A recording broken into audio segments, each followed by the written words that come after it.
the elders, who told her she had to confront the man face to face.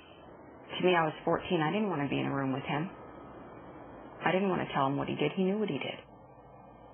So they called him, they met with him, and he denied everything. It seems too cruel to think that a child, terrified of an abuser, would have to face him. But insiders say for the Jehovah's Witnesses, that's often the case. You know that happens? Yes. That a child who's been assaulted or even raped would be put in the same room with the person accused of doing it? Yeah, and with 3 other men from the congregation who are the Judicial Committee elders. And what questions would be asked in that setting? I've read reports of committees where they have asked an 8-year-old, where did your daddy touch you? Did he put his fingers inside of you? How deep has the fingers gone inside of you? Did he make you touch his penis? Did his penis go inside of you? It just seems obvious that the possible emotional and psychological trauma of a situation like that is unimaginable. But when you take it from the mental outlook of these men who feel that they are God's representatives, they are responsible, so they view everything as a sin, and if it's a sin, then they can fix it. When we come back, who the Jehovah's Witnesses may be sending to your doorstep to preach on their behalf. The public don't know. The people store that he's going to. They don't know what he has done and or what could be done again.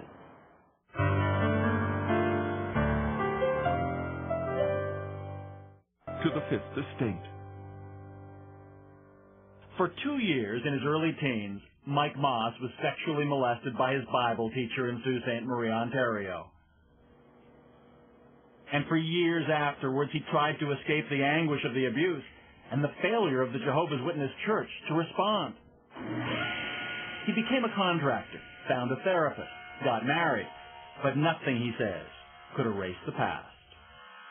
Things were going wrong with my wife. I was sleeping on the floor. I couldn't sleep in the same bed. I had flashbacks. It was just a bad situation all around. At what point did your marriage break up? When I went to the police. That was it. That was the trigger? That was the trigger. I remember standing in front of...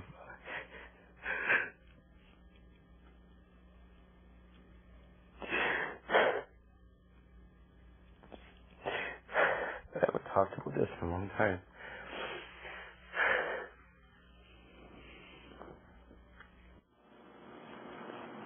5 years after church elders were told about the sexual abuse, someone finally told the authorities. Mike Moss himself. The damage that had occurred has been phenomenal. I think he's lost a lot of what was the foundation in his life. Sault Ste. Marie detective Monique Rowland investigated Mike's case. She says there's no question in her mind that once church elders learned what Peter Gavin had done, even though at that point Mike had turned 17, they should have reported it. The law is specific. If you are a member of the clergy and you have knowledge that a child has been abused, is being abused, or is about to be abused, you have a clear duty to report. Did they? They did not. No report was ever made to the police or a child, in this case the Children's Aid Society.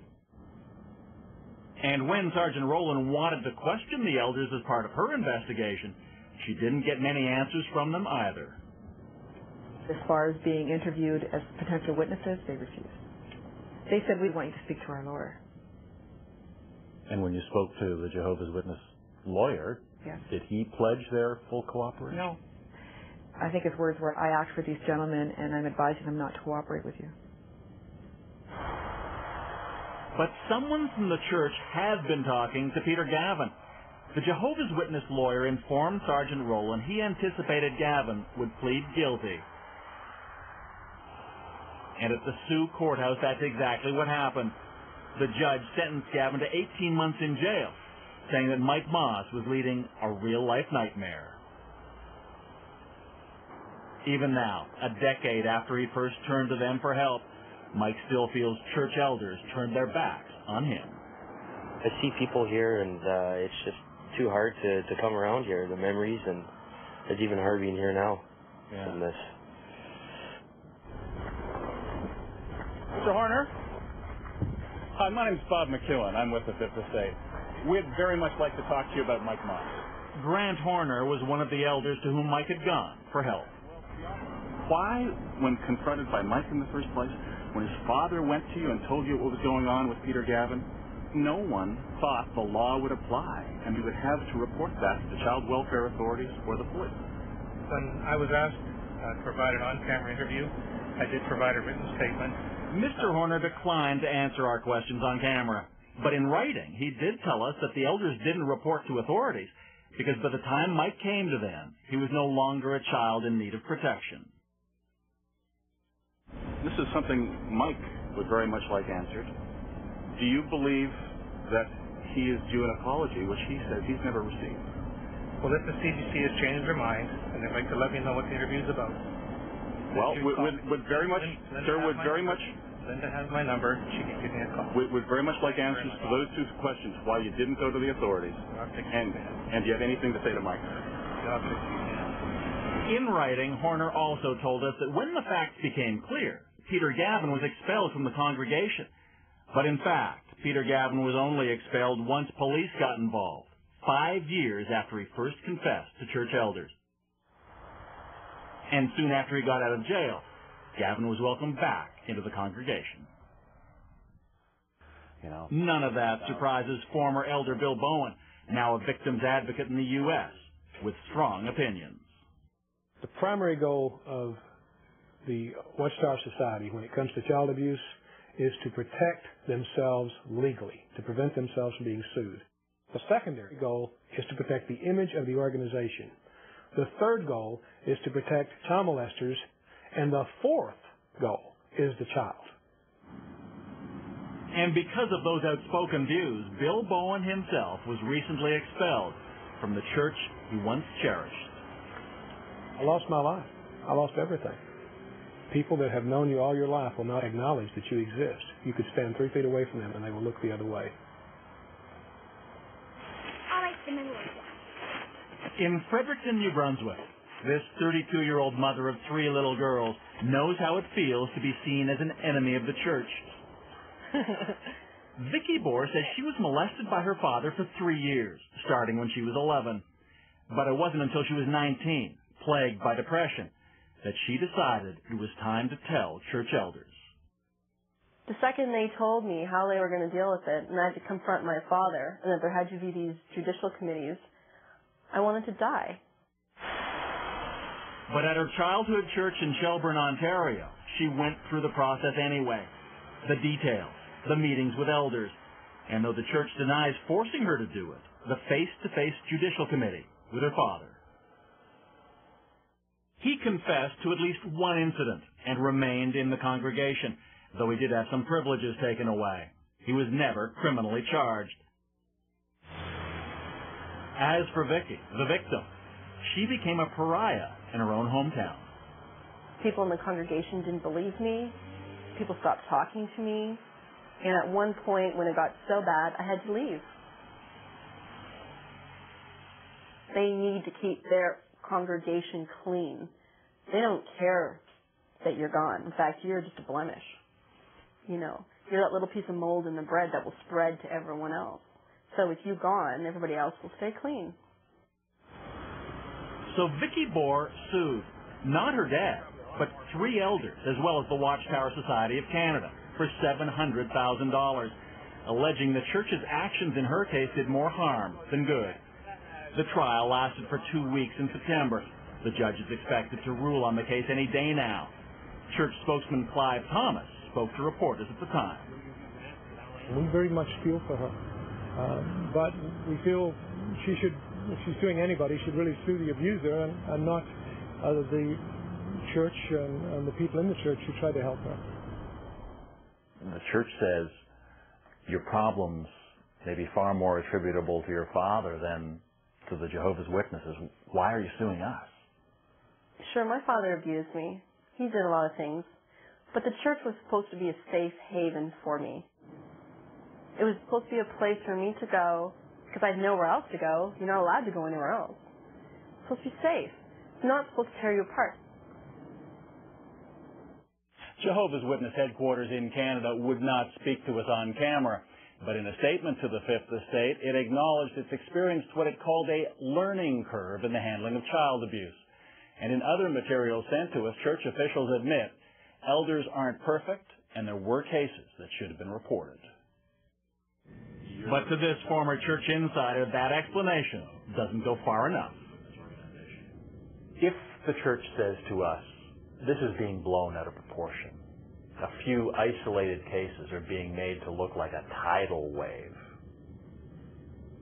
2 instances is a tidal wave, in my opinion. How many does it take before it becomes a problem? The fact is that there are pedophiles walking through the halls of the Kingdom Halls. There are pedophiles going door to door in communities across Canada. Even if somebody has been convicted, served time as a child rapist, they are told they have to go out in the door-to-door ministry and knock on people's doors on Saturday morning or Sunday morning. Even Peter Gavin. I don't have any comments, thank you. You have nothing you'd like to say to him about all of this after all this time? No, I don't want to be misunderstood about Well, this is your chance to make yourself understood. Thank you anyway. The Fifth Estate has established that the former Bible teacher who molested Mike Moss is still going door to door in Sault Ste. Marie. The church acknowledges that that happens if a convicted child abuser is sufficiently rehabilitated, but insists he would be accompanied at all times. The public don't know. The people's door that he's going to, they don't know what he has done and or what could be done again, and that's why I'm here. I don't feel that that's right. You are shaming Jehovah. Are you an elder? You are shaming Jehovah's name. And more abuse survivors are speaking up at Jehovah's Witness headquarters in New York. We wish to deliver a lamb with you as a gift. Can you accept it, sir? Please? Delivering symbolic stuffed lambs to the doorstep, hoping bad publicity will force the church to get rid of bad policy.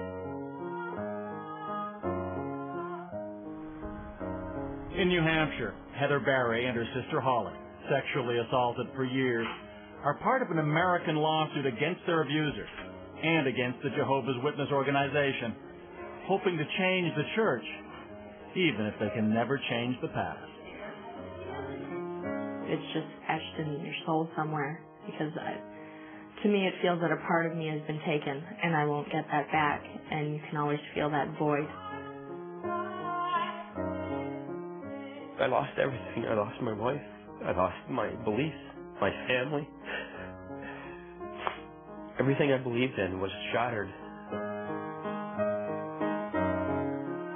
Man, I spent so many years crying, I don't think I have many tears left.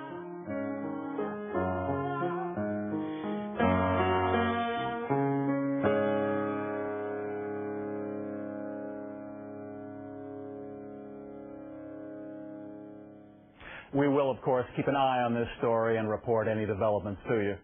You can learn more about tonight's program and about the Fifth Estate on the internet at cbc.ca/fifth. And right now, stay with us. We'll be back in a moment with more.